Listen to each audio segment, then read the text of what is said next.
Okay, hello semua. Assalamualaikum dan selamat pagi. Untuk hari ini, kita akan sambung untuk subtopik yang terakhir untuk CU2 iaitu Direct Sales and Retails. So, macam hari ini, kita akan tengok ataupun go through untuk subtopik terakhir iaitu berkenaan sediakan laporan jualan langsung ataupun runcit. Okey, untuk isi kandungan subtopik kali ini ataupun objektif yang awak perlu tahu dan awak perlu ambil kira dan yang kita perlu tengoklah. So, yang pertama sekali, untuk kita sediakan laporan, kita kena tahu prosedur menyediakan laporan jualan langsung ataupun runcit. Okay, macam biasalah, langkah ataupun kaedah. Okay, kedua, 5 langkah untuk mencipta laporan jualan padat. Kemudian kita ada teknik penulisan laporan. Seterusnya, tentukan objektif anda ataupun tentukan objektif laporan itu macam mana. Okay, kemudian nombor 5 kita ada menyatukan garis. Yang keenam, kumpulkan penyelidikan anda. Yang ketujuh, bagaimana menulis halaman kulit laporan ataupun front page. Yang ke-8, cara menulis laporan jadual kekandungan. Ke-9, cara menulis laporan pengenalan, introduction. Ke-10, kita ada bagaimana nak menulis badan laporan, iaitu isi dalam laporan. Ke-11, kita ada belah badan kepada bahagian. Ke-12, selamat ke dalam keputusan dan penemuan. Dan yang terakhir sekali ialah amalan terbaik dalam menyediakan laporan.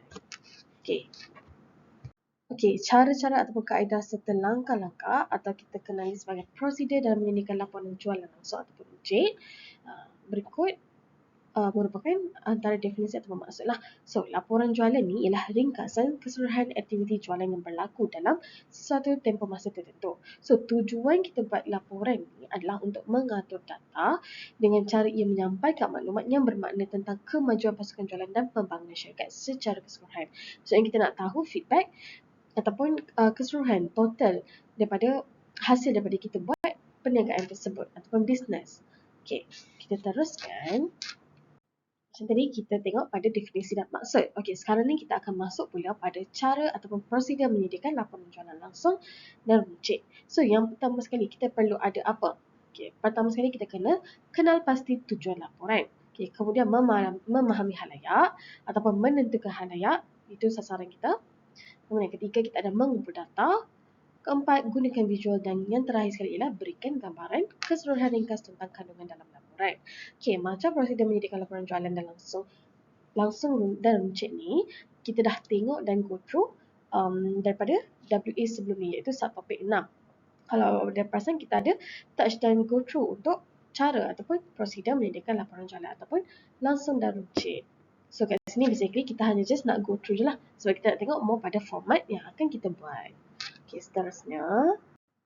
Okay, macam tadi kita dah tengok macam prosedur nak sediakan laporan. Okay, sekarang ni kita tengok pula langkah untuk cipta laporan jualan yang padat ataupun laporan jualan padat. So, pertama sekali sama juga kenal pasti tujuan laporan, kemudian kenali penonton anda ataupun halayak kita, yang ketiga kumpul data, keempat menggunakan visual cara dan terakhir sekali ialah meletakkan nombor dalam konteks. Okay, kita teruskan pula dengan teknik penulisan laporan.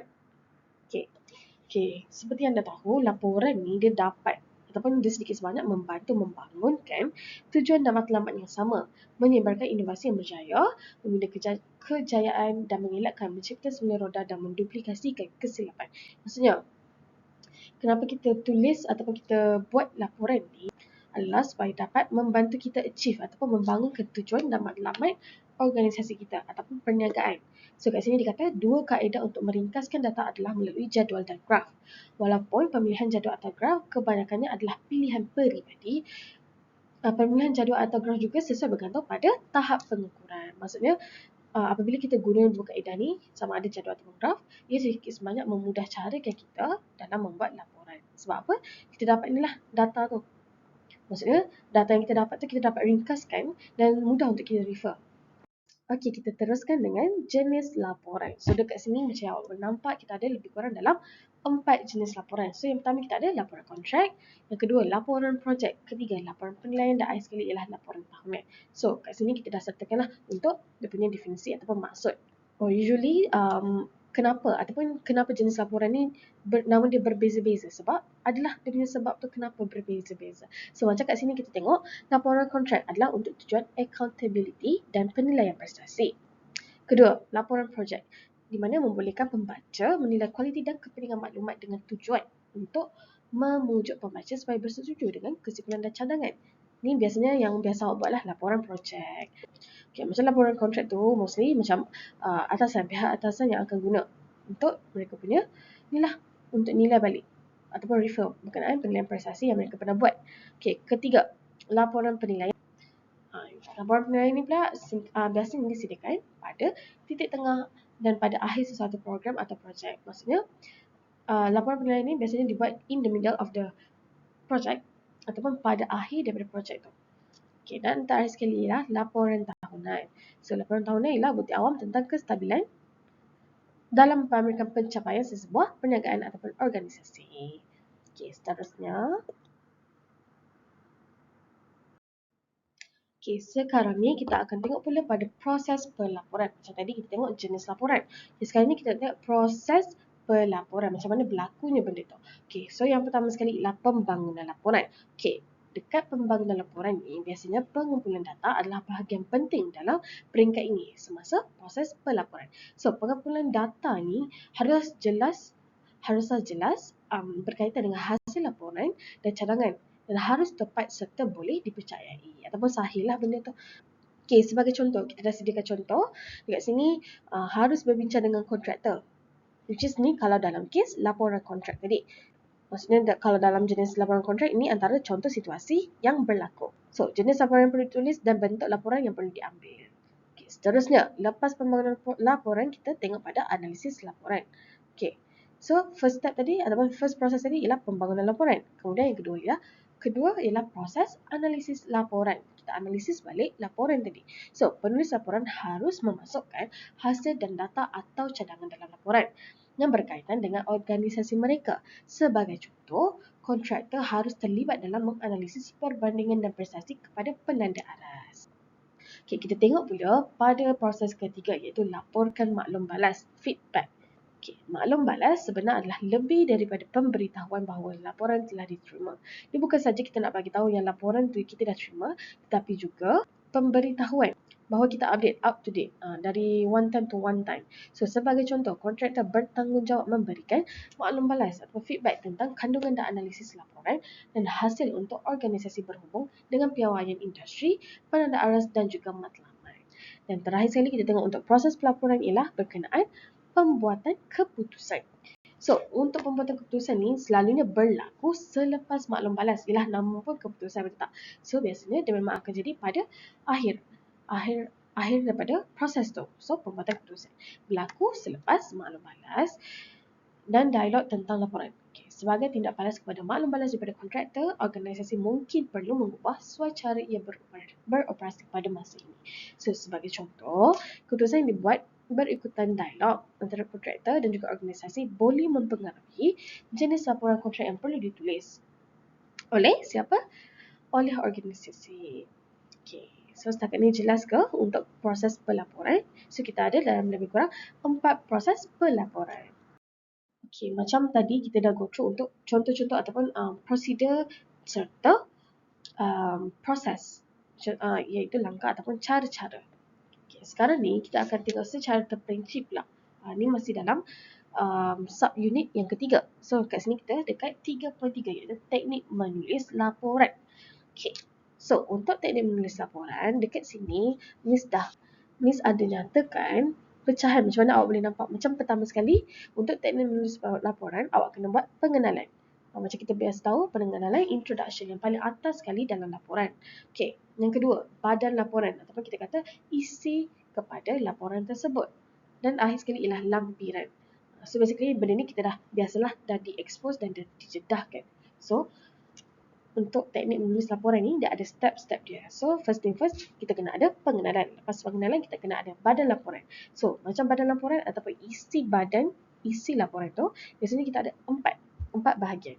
Terbahagi kepada 4. Contoh, lepas pengenalan, kita terus masuk isi ataupun badan laporan. So, kalau ada 4 tadi, kita tengok pada pecahan dekat sini. Kat sini dikata yang pertama untuk isi pertama ataupun badan pertama, kita boleh kata data untuk laporan tersebut. Kemudian lepas data kita masukkan untuk kaedah. Kemudian yang ketiga ataupun perenggan ketiga ialah analisis. Kemudian barulah masuk kepada keputusan ataupun kesimpulan. Okey, dan terakhir sekali barulah lampiran. Lampiran biasanya bergambar lah. So kat sini kita kata sertakan bahagian lampiran atau lampiran terakhir jika perlu. So kalau maksudnya laporan awak tu memerlukan ataupun memang ada gambar ataupun ada bukti bergambar, awak lampirkan dia sebagai lampiran. Okey? Okey, kita teruskan. Okey, macam sekarang kita tengok pula pada macam mana kita nak tentukan objektif laporan kita. Okey, mengapa anda menulis laporan ini? Okey. So, bila kita nak buat laporan, kita akan mesti ada matlamat dan tujuan, betul tak? Jadi kat sini kita nak tahu macam mana kita nak tentukan objektif anda. So, kita persoalkan balik. Kenapa anda menulis laporan ini? Apakah maksud atau matlamat? Adakah laporan ini laporan ekonomi atau berkaitan perniagaan? Okay, mungkin anda perlu menyusun laporan tahunan, laporan jualan atau laporan kewangan. So, bergantunglah pada jenis laporan yang awak nak buat. Tapi, first thing first ialah awak persoalkan balik ataupun awak tetapkan matlamat ataupun macam mana awak tentukan objektif untuk laporan anda, laporan awak. So, awak pertimbangkan siapa penonton anda ataupun orang kata halayak. Macam kita tengok proses tadi kan. Kemudian, adakah ini laporan berkala yang anda perlu lawati semula setiap bulan, suku tahun atau tahun? Adakah ia untuk orang di atas anda dalam syarikat atau adakah ia untuk jabatan anda? So, awak kena kenal pasti laporan yang awak buat ni untuk siapa. Siapa yang awak akan serahkan nanti. Kalau dalam perniagaan, biasanya kita akan kata management lah. Kita akan serahkan pada management, orang atasan. Tapi, kalau macam dalam jualan, bukanlah maybe, tapi awak kena ambil kira, kalau di laporan jualan, mungkin anda kena ambil kira, awak kena ambil kira dari segi, adakah perlu kena buat site visit lagi? Kalau perlu, adakah dia secara berkala yang bulan, tahun, ataupun suku tahun? Okay? Yang terakhir sekali, memahami objektif adalah penting untuk mengetahui kandungan. Okay. Kita teruskan. Okay, menyatukan garis. So, kat sini macam mana kita nak buat outline. Kita kata sub ni lah, sub unit dalam awak punya laporan. So, dekat sini kita dah sertakan untuk contoh gambar ataupun contoh format yang awak boleh rujuk. Okay. So, kat sini menyatukan garis. So, kita kena menyusun rangka terlebih dahulu. Maksudnya awak draft ataupun list out dulu. Awak susun rangka terlebih dahulu. Kemudian, pastikan ada titik permulaan untuk laporan penuh. Kemudian, mulakan dengan tujuan atau objektif laporan tadi. So, macam tadilah, kita dah set untuk objektif ataupun tujuan. Baru kita mula untuk menyatukan garis, iaitu dengan draft out ataupun list out dulu, menyusun rangka. Dan kemudian senaraikan perkara utama anda dan beberapa titik di bawah yang anda ingin pastikan. Dan pastikan dia ada dalam kandungan yang awak nak buat. Okay? Ni kira isi kandungan lah sebenarnya. Senang cerita ni isi kandungan. Okay, kita teruskan lagi. Kumpulkan penyelidikan anda. Okay, mulakan mencari sekitar topik anda dan kumpulkan penyelidikan yang anda perlukan untuk menyusun laporan anda. Okay, ini mungkin sumber yang awak boleh dapatkan adalah sama ada dalam talian online, jurnal percubaan ataupun testimoni, atau hanya analitis dan nombor daripada CRM syarikat anda atau perisian jualan. Ataupun orang kata database. Okay?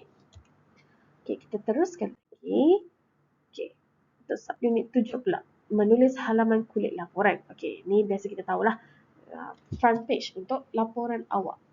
So, biasanya dalam laporan kita perlu ada apa? Apa yang familiar ataupun apa yang memang kita biasa nampak kalau kita tengok dekat laporan. Apa yang ada dekat situ? Elemen apa? Ataupun faktor apa yang ada dekat situ? Okay, macam sini kita ada sertakan contoh yang awak boleh refer. Macam kat sini ni template lah sebenarnya. Template untuk muka depan. Okay, kat sini dah ada kata non-profit annual report. So, basically ni adalah tajuk laporan. So, 2018 stand for apa? Okay, tahun ataupun tarikh. Tapi biasanya kita buat tarikh lah. Okay. Kemudian kat sini kita ada untuk siapa laporan itu disediakan. Ataupun awak boleh kata disediakan oleh siapa. Kalau disediakan oleh siapa, awak lah yang menyediakan laporan tersebut. Tapi biasanya kalau untuk siapa laporan disediakan, kita boleh beritahu sama ada pihak atasan ke ataupun jabatan sumber manusia. Contoh. Okay, jelas ya kat sini. Nah, akhir sekali kita ada jabatan anda dalam syarikat anda. So, maksudnya, contoh kalau awak kata prepared by, kat sini dia kata Stephen William. So, nak kata jabatan anda dalam syarikat. So, bila awak kata disediakan oleh siapa, prepared by siapa, so dalam kurungan awak buatlah jabatan anda. Maksudnya, sebagai apa? Head sales. Head of manager. Contoh. Okay. Okay, kita teruskan lagi tentang cara menulis laporan jadual kandungan. Okay, jangan confuse dengan outline dengan jadual kandungan. Okay, macam tadi outline kan. Okay, ni cara menulis laporan jadual kandungan. Okay, so macam mana kita nak tulis laporan jadual tu? So, pertama sekali ialah kemas kini jadual kandungan agar sepadan dengan tajuk dan subtajuk anda. Maksudnya, walaupun awak typing je pun, awak tulis list out tadi je pun, awak tak letak nombor dulu pun tak apa. Sebab, kita akan tengoklah one by one floor dia. Lepas awak tulis, maybe baru awak decide. Contoh, tadi, 1.0 pengenalan dan 1.1 pengenalan kepada perniagaan. Contoh. Itulah dinamakan subtajuk. Okay, kemudian dia kata, pastikan semua tajuk dan subtajuk halaman anda berkait tepat dengan perkara yang anda letakkan dalam jadual kandungan. So, make sure benda tu sama dan selari. Maksudnya, anak-anak dia tu tak bercampur dengan subtopik yang lain, ataupun subunit yang lain, ataupun subtajuk yang lain. So, ni contoh antara jadual kandungan yang real lah. Kita gunakan Visme. Ataupun awak boleh je guna Canva, tapi biasanya kita guna penulisan dalam Words. Okay, seterusnya, cara menulis laporan pengenalan, iaitu introduction dalam laporan. So, kat sini dia kata, mula menulis dalam laporan secara ringkasan atau pengenalan. Okay, kita tahu introduction ni memang kita just nak bagi intro je. Kita nak bagi macam bibit-bibit je kan. Macam intro, pengenalan. Pengenalan kepada tajuk. Tajuk laporan kita. So, bercakap tentang metodologi yang digunakan untuk mengumpulkan bahan yang anda bincangkan dalam laporan anda. So, cakap je lah metodologi. Maksudnya, laporan ini adalah untuk apa? Awak nyatakan balik kenapa awak buat ataupun kenapa awak sediakan laporan ni. Kemudian memasukkan visual untuk menceritakan kisah anda.